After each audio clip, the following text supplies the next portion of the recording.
Hi friends, అందరూ ఎలా ఉన్నారు? బాగున్నారా? నేను బాగున్నాను ఫ్రెండ్స్. ఇవాళైతే చాలా చాలా టేస్టీ రెసిపీస్ అని చెప్తాను. ఎంత టేస్టీ రెసిపీస్ అంటే నిజంగా సూపర్బ్ ఉంటాయి.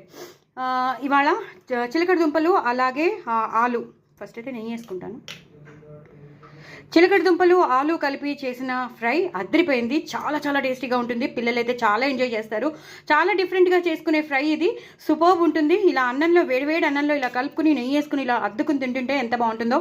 నా ఫ్రాక్చర్ చేయి కాబట్టి నేను ఇంకా పూర్తిగా నాకు ఫుల్ ఫ్లెజ్డ్గా రాలేదు. సో స్పూన్తోనే ఇంకా కానిచ్చేస్తున్నాను. సో పిల్లలకి ఇలా చేసి పెడితే మాత్రం పిల్లలు చాలా చాలా ఎంజాయ్ చేస్తారు, ఇష్టపడి తింటారు. ఎప్పుడు మనం సింగిల్గా ఆలూ ఫ్రై చేస్తూ ఉంటాం, సింగిల్గా బెండి ఫ్రై, దొండకాయ ఫ్రై అన్నీ చేస్తూ ఉంటాం. బట్ ఇవాళ మాత్రం ఇలా రెండు కలిపి స్వీట్ పొటాటో అండ్ ఆలూ కలిపి చేసింది సూపర్బ్, ఎక్స్ట్రాడినరీ ఉంది. చాలా చాలా బాగా వచ్చింది. అలాగే దోసకాయ పచ్చడి చేశాను, అదిరిపోయింది. దోసకాయ పచ్చడి ఏమేమి వేశాను, ఎలా చేశానో మీకు తెలుసుకోవాలంటే మాత్రం కంపల్సరీ నా ఛానల్లోకి వెళ్ళండి, చూసుకోండి. ఒకటి మాత్రం చెప్తాను, మామిడికాయ వేసి చేశాను. చింతపండు వాడకుండా మామిడికాయ వేసి కచ్చాబిచ్చాగా చేయాలి. అంటే అప్పుడప్పుడు మన నోట్లోకి ఉల్లిపాయలు రావాలి, దోసకాయ ముక్కలు రావాలి, అలా వచ్చేటట్టు చేసుకోవాలి. యాక్చువల్లీ రోటిలో చేసుకుంటే ఇంకా సూపర్ వస్తుంది. కానీ రోలు లేని వాళ్ళు ఒక్క పల్స్ మోడ్ ఇచ్చి చేసుకుంటే ఇంత కొత్తిమీర వేసుకోవాలి, ఇంత వెల్లుల్లిపాయలు వేస్ట్ చేశాను. సూపర్ ఎక్స్ట్రాడినరీ పచ్చడి అని చెప్తాను. చాలా చాలా టేస్టీగా వచ్చింది. దీని రెసిపీ నేను షేర్ చేసినాను, తప్పకుండా చూడండి, చేసుకోండి. అలాగే పనసపట్టు కూర ఒకళ్ళు ఇచ్చారు, సో అది తెచ్చుకున్నాను.